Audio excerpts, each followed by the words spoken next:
Hello! Well, how is everyone?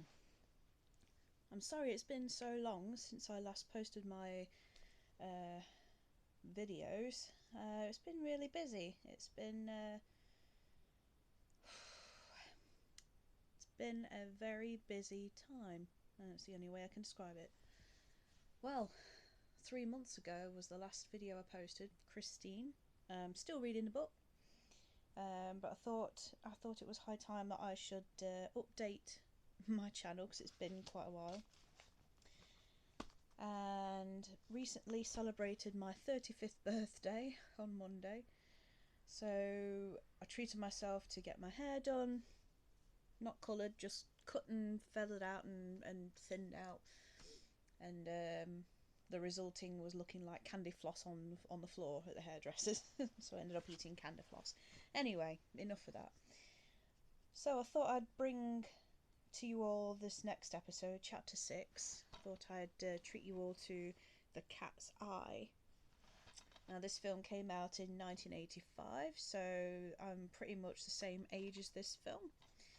So we have 3 different stories, all based around Stephen King's book, The Cat's Eye, which I haven't read yet, but I've watched the film twice now and probably bored my husband to death with it. Love you, Rich.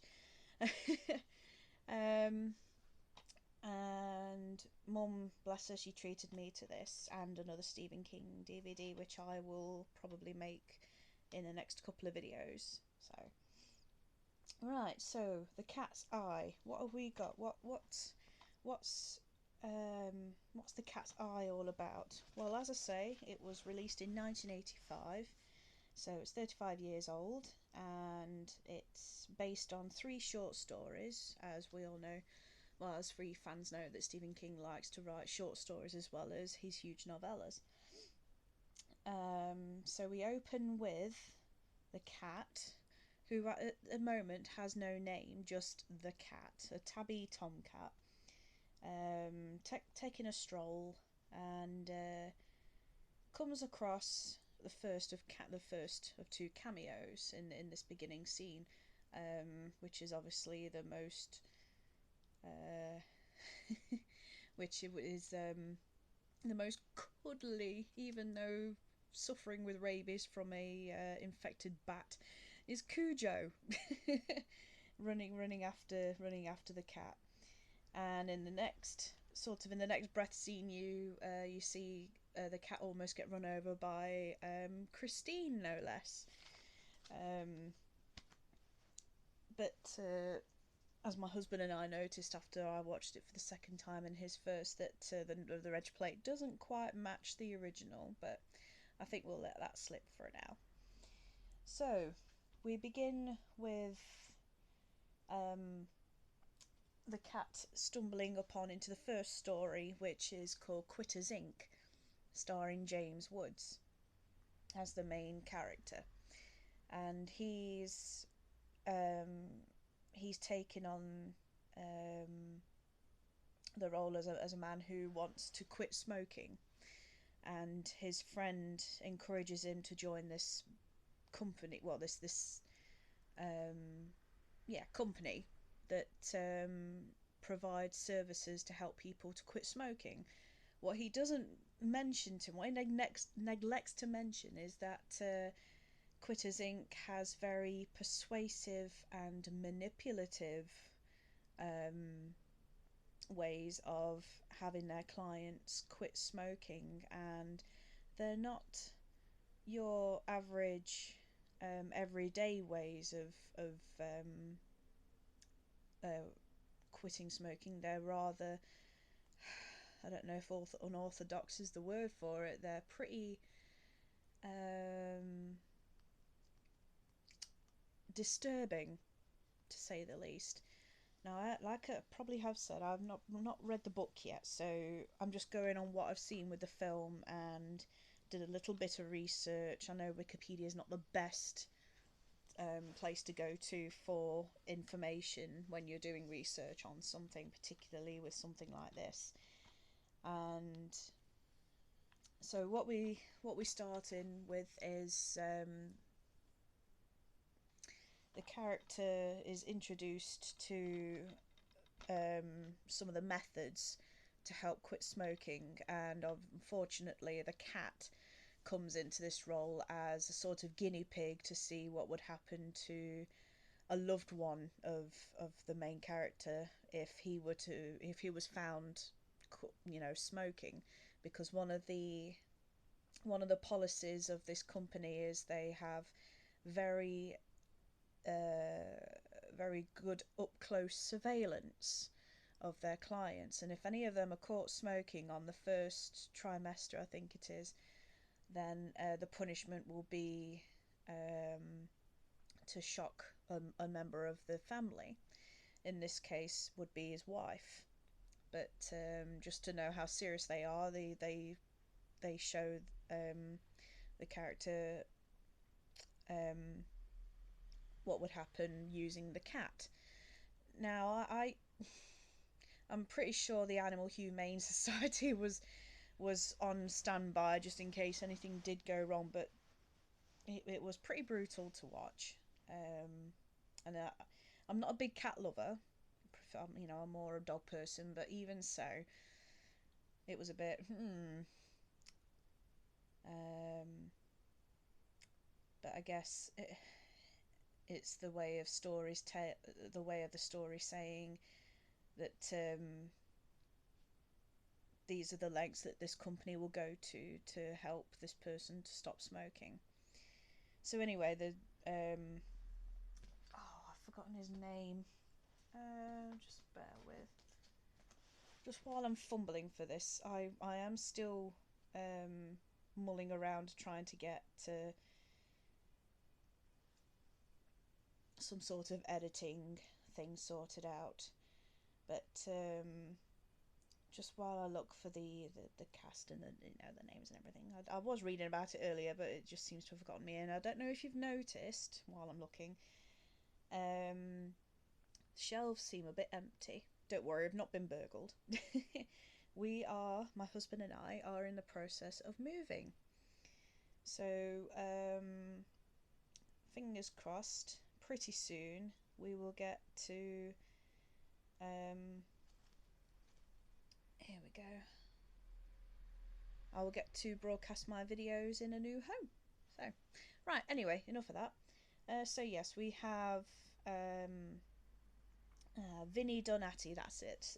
He is the head of the company, running it after his father or great grandfather, and he shows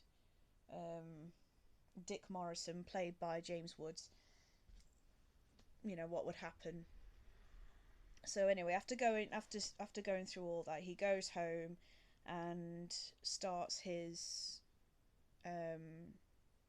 the process of not smoking, and so for the next part of it, he has proved that he has not taken a single cigarette from 3 p.m. in the evening till I think 9:15 in the evening. So he's done pretty well. And then in the middle of the night, he wakes up and he almost slips after realizing that. After remembering that he would be he would be not supervised, he'd be spied on, basically.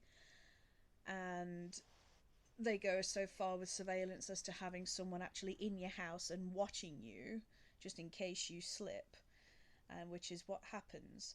But he notices this and quickly snaps the cigarette in two. And the next day he goes to see his daughter. She's at I think she's at like a special needs school for children, played by Drew Barrymore. And it's I keep doing that thing. I really need to change my scripting, even though it's off the top of my head. I think Drew Barrymore was quite the high selection of child actors for these particular roles. I mean, she was in Great, we've got people drilling over the road. Sorry for the noise.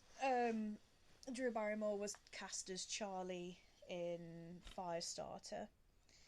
Now, unfortunately, she was only in Firestarter as references for Firestarter 2, which started Marguerite Moreau. I think I've got that right. Anyway, we're not talking about Firestarter, we're talking about The Cat's Eye. It's just that Drew Barrymore is the link. Anyway, right, I've digressed. So, yeah, we go back to Dick taking a present to his daughter just to prove how much he loves her, so that nothing will happen to her, no harm will come to her. And obviously Vinny is there as well. He turns up, and Dick sort of just warns him off a bit. You know, it's like, I'm not smoking, you know, so back off. And so anyway, we get to this part where he's at a house party, or he's hosting a house party. I'm not sure, 'cause there's so many people, and he actually has a big house himself. And one of his old colleagues is just constantly boasting to him about his business, and he's just constantly trying to goad him into having a cigarette, and everywhere is looking and turning, people are smoking, and then he starts hallucinating. There's children smoking, there's packs of cigarettes dancing around with legs, and you've got the famous song by the Police, sung by, well, I don't know if it was sung by Sting because it sounds like a different singer. You got that Watching You song, and he's hallucinating, seeing Vinny coming down the stairs in what looks like an Elvis suit, singing "I'll Be Watching You."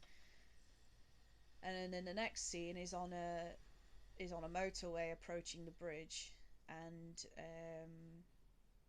he slips big time. He leans down in the car trying to hide out from the public eye, and lights himself a cigarette, unknowing to him that in the car next to him is obviously Donnie's right hand man, Junk.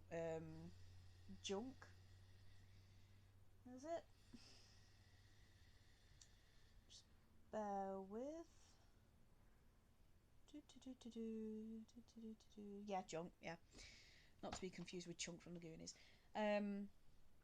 So he's not noticed that it's Junk who's having his face kissed off by some hottie chick in his flash car. It's just a cover, and he gets a rude reality call when the big lorry behind him paps its horn because all the cars have moved on, the traffic's gone, and he gets up and he's trying to waft smoke out of his car, and then he looks over and he sees Chunk grinning at him, and you know. So anyway, he rushes home, finds the something burning in the kitchen, he's looking for his wife, and he can't find us. And then he gets a phone call from Donnie, beckoning him to return to the office, and he sees his wife in the cage that the cat was in. And at this point, the cat is in a cat box, and the moment he sees his wife Cindy in the box, he tries to get her out of there, but he has to tackle Junk, and he manages to knock him back for a second, and he knocks Donnie back, and subsequently knocking over the cat box that the cat is in, and the cat is able to escape and run off. And he goes through. Oh god, what am I talking about? I'm gonna have to edit this. It's been so long. Sorry.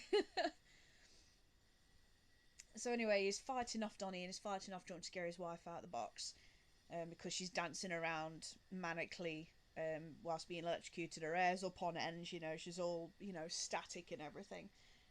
And in the end of the struggle, he has a gun pointed to his face, and obviously he remembers the consequences of not only would she be electrocuted, that they would have someone rape her. They've got someone special in the office just for such a gruesome occasion. So he swallows his pride and eventually gives in. And a few months later, we're now taken to where he's having his weight tested, and he's been given these illegal drugs to help him keep his weight at a normal level. And he jokes that, what are you going to do? Come to my house with a flamethrower if I gain a few pounds? And Donnie jokes back saying, no, we'll just simply cut off your wife's little finger. So he takes that into account and follows the procedure, and they're almost like best buds now. So we come to the end of the episode where he's watching, I'm watching, where he's having dinner with his friend at the beginning, who suggested to him to join Quitters Inc. in the first place. And as they're raising their glasses to Quitters Inc., he notices his friend's wife has got a little finger missing. And then we come to the realisation that Quitters Inc. don't kid around. I mean, the first time would have been obvious otherwise, obviously. Anyway, so we come to episode 2. Episode 2, story 2. Let's call it story 2. Called The Ledge. Now this one stars Kenneth McMillan, who I know from the film Dune, who plays a tycoon, sort of millionaire, mega rich. And we've got Robert Hayes, who plays the main character, who's trying to run away with Kenneth's wife, and he's abducted, and he is challenged to sort of walk around the ledge of the tycoon's penthouse, in exchange for his wife and his money. And if he refuses to do that, he will go to the police because they've set him up. They've put drugs in his tennis racket bag in his car. So he agrees to do it, despite knowing that it's possible suicide because it's so high up, and the winds are pretty gusty in those type buildings in New York. And so he goes for it, and on the way around he's constantly pestered by the millionaire, with his little gags that he obviously enjoys playing. He's a bit of a sick individual, this millionaire. I mean, it's no wonder his wife was leaving him for a tennis player, but and then as he's going around, also he's plagued by this little pigeon that's constantly pecking at his ankles to the point where it makes him bleed. And he eventually makes it around, and I'm going to cut to the bit where the cat comes into this, because obviously at the beginning of this episode, I've practically missed it, sorry, the tycoon makes a bet with one of his henchmen, and to see whether the cat makes it across the road or not, because it's such busy traffic. The cat makes it, and the tycoon wins the bet. So he takes the cat up, and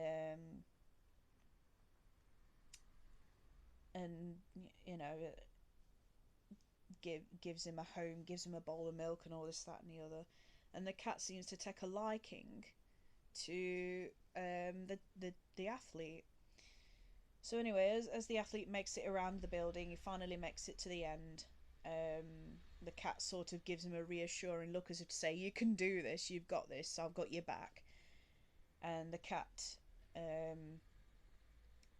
comes across this plot that the tycoon and his henchmen have schemed together, and it's quite horrific, I suppose. I suppose it's more horrific in the book than it is on the film.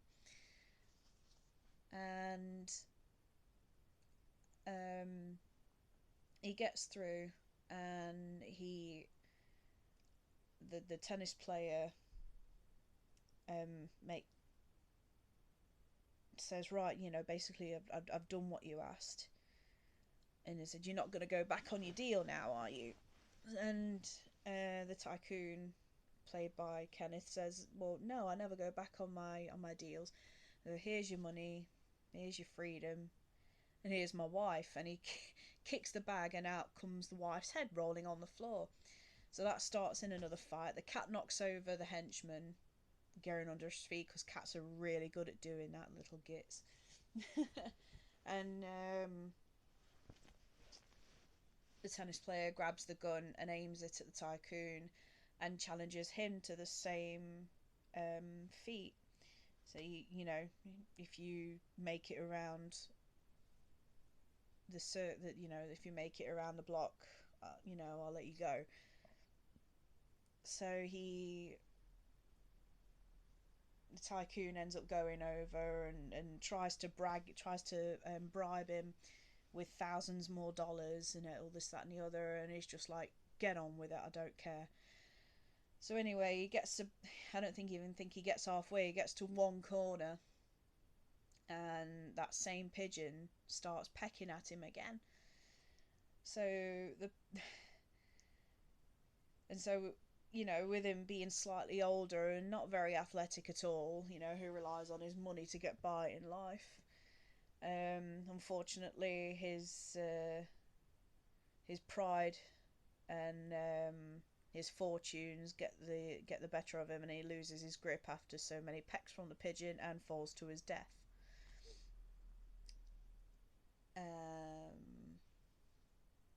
So that's that story. And obviously the cat goes off and finds another adventure. But in between those first two stories, the the main reason why the cat is on this adventure is before he's picked up by Donnie's henchman, is because the cat senses cats have, well, if they have it, they have this sort of extra sight in this story, and he sees a little girl, or as it's described, with a disembodied voice, but you see the little girl, and it's Drew Barrymore coming alive from this mannequin in a shop window, and she's beckoning the cat to help her. It's coming for her, but we don't know until the final story what is actually coming for her.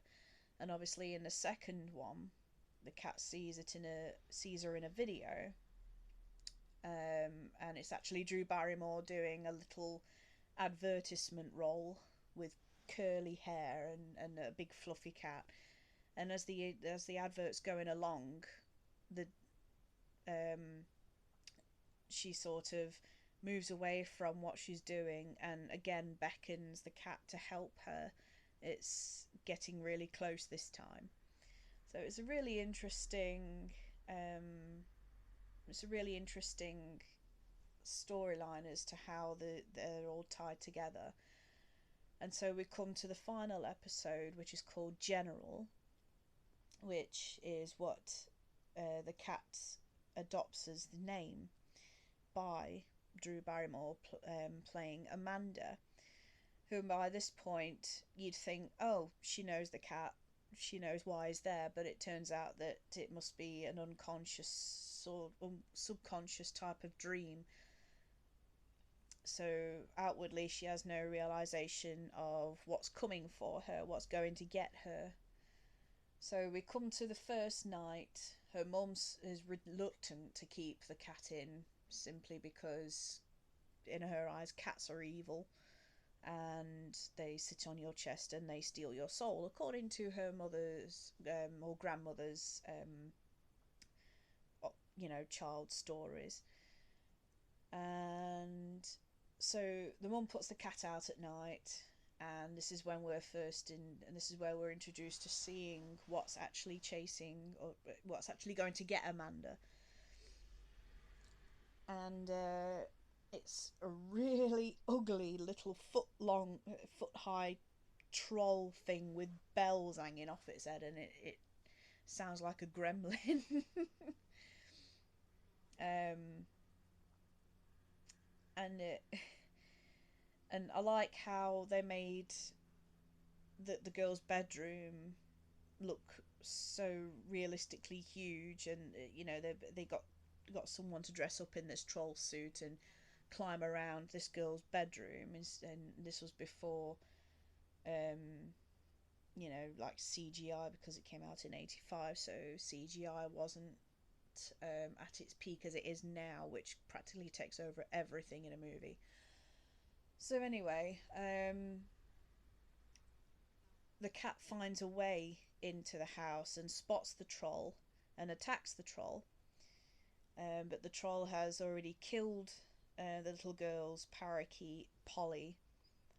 And as the troll tries to escape from the cat, which Amanda now calls General, as I mentioned earlier, is the name that was adopted to him. And he escapes back into the owl, but not before he stabs General with his little dagger thing. And I'm really looking forward to reading the book if I can get a copy from it somewhere. I've not been out to get many books lately. And obviously the troll hides back in the hole in the girl's bedroom wall, and the parents come crashing in and find Amanda on the floor crying, because Polly's been killed. And obviously the mum straight away accuses the cat, and she texts the cat to a animal shelter while her daughter's at school, to be euthanized. Not While the daughter's at school, she texts the cat to be euthanized at the animal shelter. There, that's better. And then on that following night, before she goes to bed, Amanda's outside in there's a storm brewing, and she's calling for General, and obviously can't find her, and has an argument with her mum, basically saying, you know, you think all cats are bad, kind of thing, and General would never hurt me, or would never have hurt Polly. And so the mum bolts the window shut so that cat can't get back in, even though she is secure at the animal shelter. And the troll comes back out again, and in the meantime,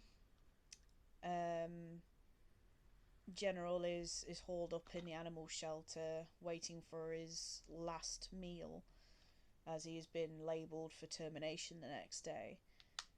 And he's looking pretty tired. I'm pretty sure he's in